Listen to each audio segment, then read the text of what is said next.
दोस्तों, इस कहानी से जानेंगे कि इंसान की ऐसी कौन सी गलतियां होती है जो इंसान को बर्बाद कर देती है। अगर हम अपनी बर्बादी का कारण जान लें तो हम अपने जीवन को खुशहाल बना सकते हैं। दोस्तों, बहुत समय पहले की बात है। एक नगर में एक धनी सेठ रहा करता था। उस सेठ के पास सभी प्रकार की सुख सुविधाएं थी, लेकिन उसके कोई संतान नहीं थी। संतान के दुख में वह हमेशा चिंतित रहता था। फिर एक दिन उसे पता चला कि उसकी पत्नी गर्भवती है और वह अपनी पत्नी का बहुत ख्याल रखता था। इसलिए एक दिन उसके घर एक बेटे का जन्म हुआ। पुत्र के जन्म से सेठ बहुत खुश हुआ, कोई कसर नहीं छोड़ी।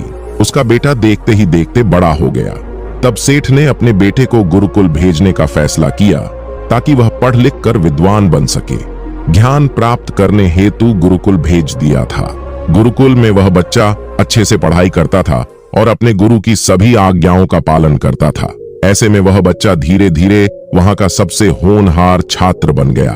गुरुकुल में बालक ने सभी वेद, पुराण और शास्त्रों का अध्ययन किया और एक महान विद्वान बन गया। लेकिन कहते हैं ना कि समय कब बदल जाएगा यह कोई नहीं जानता। ऐसे ही एक दिन किसी प्राकृतिक आपदा के कारण उसके माता पिता की मृत्यु हो गई। और जब उसके माता पिता की मृत्यु हुई तो बच्चे की शिक्षा पूरी नहीं हुई थी। और जब बच्चे ने खबर सुनी कि उसके माता पिता अब इस दुनिया में नहीं है और उसका सब कुछ बर्बाद हो गया है, तो लड़का इस सांसारिक मोह में बह गया। इसके बाद लड़के ने कहा कि गुरुकुल से अपनी शिक्षा पूरी करने के बाद वह अपना पूरा जीवन लोगों की भलाई में बिताएगा। फिर जब बालक की शिक्षा पूरी हुई तो उसके बाद बालक साधु बन गया और वह सांसारिक चीजों से दूर हिमालय के जंगल में चला गया। अध्यापन को विश्राम देते हुए समय के साथ उनके सन्यासी की चर्चा चारों ओर होने लगी और दूर दूर से लोग उनके पास शिक्षा लेने के लिए आने लगे। और बहुत से लोग अपनी समस्याओं का समाधान पाने के लिए भी उनके पास आने लगे। वह समस्याओं का समाधान बड़ी आसानी से कर देता था, जिससे वह पूरे राज्य में प्रसिद्ध हो गया। परंतु जिस नगर में वह रहता था वहां का राजा क्रूर व्यक्ति था। जब राजा को तपस्वी के बारे में पता चला तो उन्होंने तपस्वी से मिलने का फैसला किया। अगली सुबह राजा तपस्वी से मिलने के लिए अपने महल से निकल गया और फिर वह उसकी कुटिया की ओर गया। और वहां पहुंचकर राजा ने जब उसे साधु के रूप में देखा तो वह उसे देखता ही रह गया। उसके चेहरे पर एक अलग ही तेज था। जब वह साधु के पास पहुंचा तो उसे असीम शांति का अनुभव हुआ। साधु को प्रणाम किया और उसके पास बैठ गया और उससे बातें करने लगा। वह राजा पहली ही मुलाकात में साधु के व्यक्तित्व से इतना प्रभावित हुआ कि उसी समय से उसने अच्छाई के रास्ते पर चलने का फैसला कर लिया और मन ही मन सोचने लगा कि इतनी सी मुलाकात में यह साधु मुझे इतना बदल सकता है, तो यदि यह हमेशा मेरे साथ रहेगा तो कितना अच्छा होगा। फिर राजा ने कहा, यदि तुम मेरे साथ रहोगे तो मेरा जीवन बदल जाएगा। और यह सोचकर राजा साधु से अपने महल में चलने का अनुरोध करने लगा। राजा का आग्रह सुनकर सन्यासी मना नहीं कर पाया और वो राजमहल चलने को तैयार हो गए। तब राजा सन्यासी को महल की ओर ले गए। महल पहुंचकर राजा ने साधु की बहुत खातिरदारी की और उसके बाद राजा ने साधु को एक दाहिने कमरे में भोजन कराया। भोजन के समय साधु ने राजा को धन्यवाद दिया और राजा से जाने की अनुमति मांगी। यह सुनकर राजा ने कहा कि आप हमारे बाग में जब तक चाहे तब तक रह सकते हैं। मैं आपको वचन देता हूँ कि आपको यहाँ किसी भी प्रकार की असुविधा नहीं होगी और आप यहाँ रहेंगे तो हमारे लोगों को भी अच्छा लगेगा और हमें भी अच्छा लगेगा। ये सुनकर साधु ने राजा का प्रस्ताव स्वीकार कर लिया। राजा के आदेशानुसार सेवकों ने एक सुंदर कुटिया बनाई। उसके बाद साधु उसी कुटिया में रहने लगा। राजा ने उनकी बहुत सेवा की, लेकिन कई वर्षों के बाद राजा और रानी को किसी जरूरी काम से दूसरे राज्य में जाना पड़ा। लेकिन उन्होंने साधु की सेवा के लिए एक सेवादार नियुक्त कर दिया। लेकिन राजा के जाने के बाद वह सेवादार बीमार पड़ गया और अपने घर चले गए और कभी लौटकर वापस नहीं आया। तो तपस्वी को गुस्सा आ गया और उसने राजा को खूब खरी खोटी सुनाई और राजा से कहा कि जो जिम्मेदारी आप पूरी नहीं कर सकते वह जिम्मेदारी आप क्यों लेते हो। तब राजा ने तपस्वी से पूछा और कहा कि बाबा, क्या मुझसे कोई गलती हो गई है? तो इसके लिए मैं आपसे क्षमा मांगता हूँ। कृपया मुझे क्षमा करें और आपका क्रोध शांत करें और बताएं कि क्या हुआ था। ये सुनकर साधु ने उससे कहा कि तुम्हारे जाने के बाद मुझे यहाँ किसी ने भोजन नहीं दिया और मुझे कई दिनों तक कष्ट सहना पड़ा। यहाँ आकर मैं भूखा रहा और किसी ने मुझसे मेरा हाल भी नहीं पूछा। ये सुनकर राजा ने तपस्वी से माफी मांगी और कहा कि आज के बाद ऐसी गलती नहीं होगी। फिर कुछ देर बाद मामला शांत हुआ। जब राजा और तपस्वी के बीच बातचीत चल रही थी, रानी भी छुपकर सुन रही थी ये सारी बातचीत। उसके बाद राजा ने उस तपस्वी से शिकायत का मौका नहीं दिया और उसकी खूब सेवा की। लेकिन कुछ दिनों के बाद राजा को किसी जरूरी काम से अपने राज्य से बाहर जाना पड़ा। लेकिन इस बार राजा ने राज्य से बाहर जाने से पहले अपनी रानी से कहा कि जब तक मैं ना आऊं तब तक तुम स्वयं ही उस तपस्वी की देखभाल करोगी। ये सुनकर रानी बोली, हाँ महाराज, आप अवश्य जाइए, मैं सन्यासी महाराज की अच्छी देखभाल करूंगी। बाद में रानी प्रतिदिन भोजन बनाकर सन्यासी महाराज के पास भेजती थी। लेकिन एक दिन रानी स्नान करने चली गई और साधु को भोजन देना भूल गई और भोजन नहीं आया। इसके बाद साधु ने सोचा कि वह स्वयं महल में जाकर देखेगा कि अब तक भोजन क्यों नहीं आया, और फिर वह महल में पहुंच गया। जब वह महल के अंदर पहुंचा तो वहां उसकी नजर रानी पर पड़ी। रानी के लंबे लंबे घने काले बाल जो कि उसकी कमर पर लहरा रहे थे, उसकी कजरारी आंखें जो देखने मात्र से ही घायल कर दे, उसकी हिरनी जैसी चाल। रानी के इतने सुंदर रूप को देखकर सन्यासी चकित हो गया और रानी की सुंदरता सन्यासी के मन को घायल कर गई और वह वहां से बिना कुछ कहे ही अपनी कुटिया में लौट आया। सन्यासी रानी के रूप की सुंदरता को भुला ना सका और वह खाना पीना छोड़कर अपनी कुटिया में पड़ा रहा। उसने कई दिनों तक कुछ भी नहीं खाया, जिस वजह से वह बहुत कमजोर हो गया। फिर कुछ समय बाद राजा वापस लौटे और जब उसे सन्यासी की हालत का पता चला तो वह सीधे सन्यासी के पास पहुंच गए और बोले कि हे भगवान, क्या बात है, आपको क्या हो गया और आप इतने कमजोर कैसे हो गए? किस गहरी सोच में डूबे हो? क्या मुझसे कोई गलती हो गई है? तब साधु ने कहा, नहीं नहीं राजन, आपने कोई गलती नहीं की है। ये सुनकर राजा बोले, तो फिर क्या बात है, आप मुझे बताए, मैं आपकी समस्या का समाधान अवश्य करूंगा। ये सुनकर तपस्वी ने राजा से कहा कि आपकी रानी की अद्भुत सुंदरता को देखकर मैं उसकी सुंदरता पर मोहित हो गया हूं और अब मैं रानी के बिना नहीं रह सकता।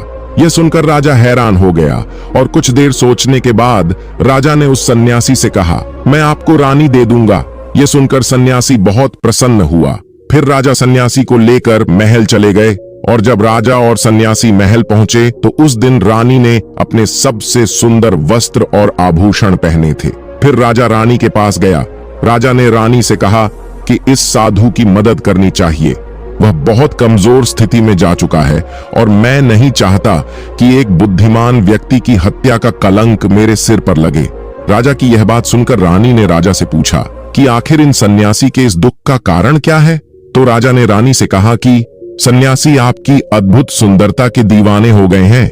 राजा की यह बात सुनकर रानी ने कहा कि राजन, आप चिंता मत करिए, अब आप सब कुछ मेरे ऊपर छोड़ दीजिए। मुझे पता है कि मुझे अब क्या करना है।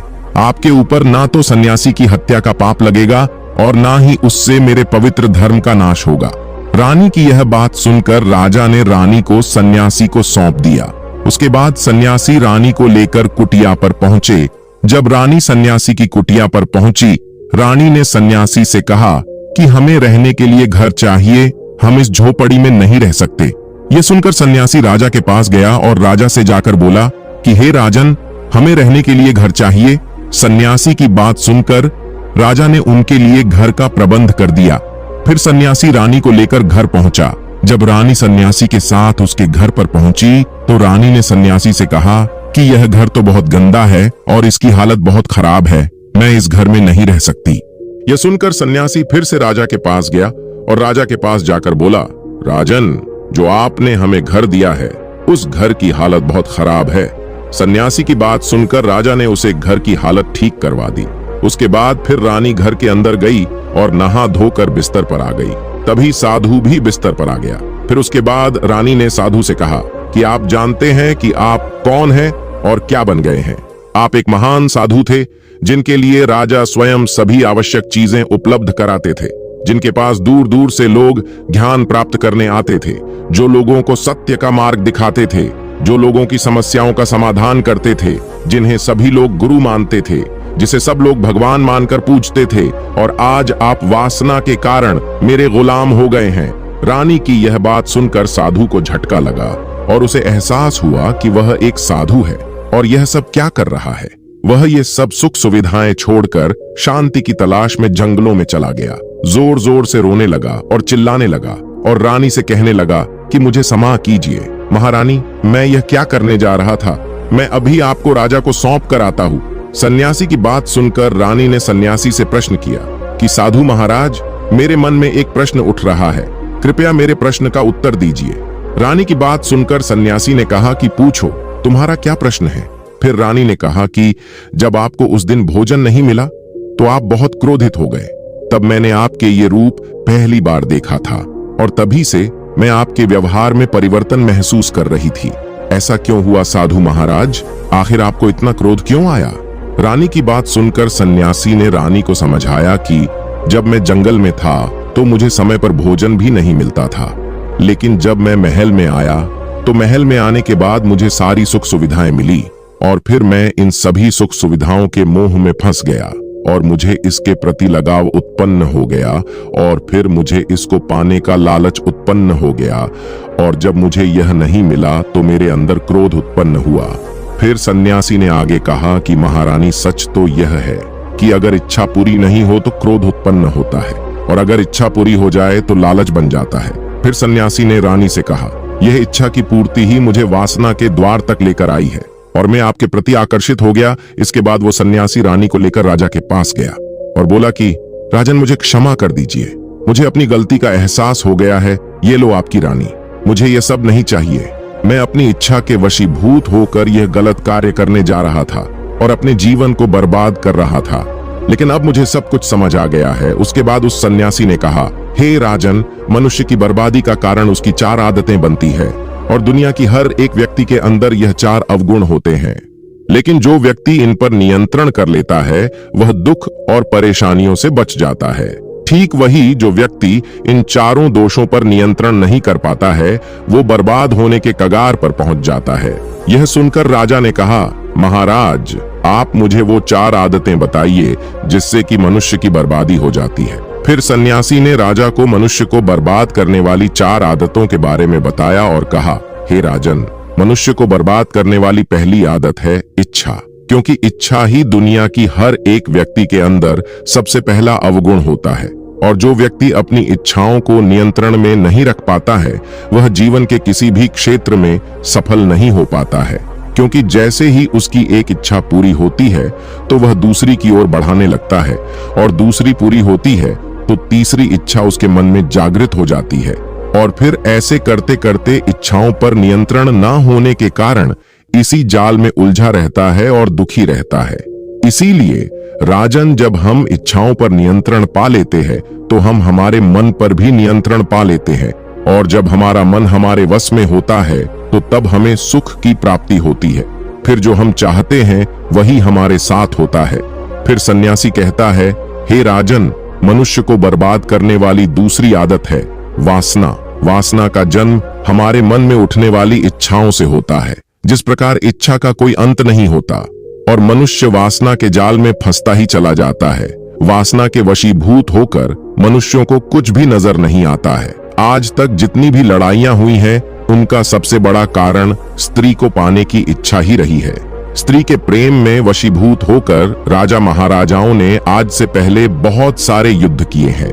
रावण भी संसार का सबसे बुद्धिमान व्यक्ति था, लेकिन उसने भी माता सीता की सुंदरता की जाल में फंसकर अपना सब कुछ बर्बाद कर लिया। उसकी मृत्यु का कारण एक स्त्री ही बनी थी। कई राजा महाराजा तो युद्ध में इसलिए हार गए क्योंकि वो लोग स्त्रियों से रास लीला रचने में ही रह गए, जबकि ईश्वर ने तो स्त्री की उत्पत्ति इस संसार को बढ़ाने के लिए की है। लेकिन आजकल लोगों ने इसे अपनी वासना का शिकार बना लिया है, अपने मनोरंजन का साधन समझने लगे हैं और जब उन्हें अपना यह मनोरंजन नहीं मिलता तो वो पागल हो जाते हैं और ना जाने क्या क्या कर बैठते हैं। इसीलिए राजन, जितना हो सके उतना वासना से दूर रहना चाहिए। फिर सन्यासी कहता है, हे राजन, मनुष्यों को बर्बाद करने वाली तीसरी आदत है क्रोध, क्योंकि जब मनुष्य की वासना की पूर्ति नहीं होती है तो उसके अंदर क्रोध उत्पन्न हो जाता है और जब व्यक्ति को क्रोध आता है तो उस पर उसका नियंत्रण नहीं होता है और फिर वो क्रोध में आकर कई गलत निर्णय ले लेता है। वो दूसरों को भला बुरा कह देता है, गालियां निकाल देता है और जब उनका क्रोध शांत होता है तो उन्हें अपनी गलती का एहसास हो जाता है। लेकिन तब तक तो सब कुछ बर्बाद हो चुका होता है। क्रोध के कारण मनुष्य के कई बने बनाए काम भी बिगड़ जाते हैं। जब मनुष्य के भीतर क्रोध उत्पन्न होता है तो वो अंदर से बहुत कमजोर हो जाता है और एक कमजोर मनुष्य कुछ भी नहीं कर सकता है, उसे कभी भी सफलता हासिल नहीं हो सकती। क्रोध हमारे भीतर तनाव को उत्पन्न करता है और अगर एक बार हम तनाव में चले गए तो हमारा पूरा जीवन बर्बाद हो जाता है। फिर सन्यासी कहता है, राजन, मनुष्य को बर्बाद करने वाली चौथी आदत है लालच। याद रहे, राजन, लालच का फल सदैव बुरा होता है। लालच में पड़कर हम बहुत से लोगों का बुरा कर देते हैं। हर मनुष्य के जीवन में कभी ना कभी ऐसे कई लालच अवश्य आते हैं। जब वह लालच कर बैठता है और अधिक पाने की लालसा में वह कुछ ऐसा कर बैठता है जिससे जो उसके पास था वह उसे भी गंवा देता है, क्योंकि जैसे ही व्यक्ति की एक इच्छा पूरी होती है उसका लालच बढ़ जाता है और उसके मन में और नई नई लालचें जन्म लेने लगती है। और जो व्यक्ति लालच करता है वह कामयाबी से कोसों दूर रहता है, क्योंकि एक ना एक दिन लालच का दुश्मन सामने आता ही है। अगर हम समय रहते ही लालच को त्याग दें और उसकी जाल में ना फंसे तो हम एक सफल व्यक्ति अवश्य बन सकते हैं। फिर अंत में सन्यासी राजा से कहता है, राजन, अगर मनुष्य चारों आदतों को छोड़ देता है तो उसे जीवन में सफल होने से कोई नहीं रोक सकता, और जो इन आदतों को नहीं छोड़ता है उसे जीवन में बर्बाद होने से कोई नहीं रोक सकता।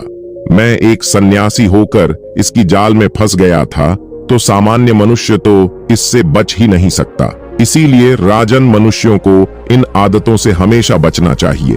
धन्यवाद।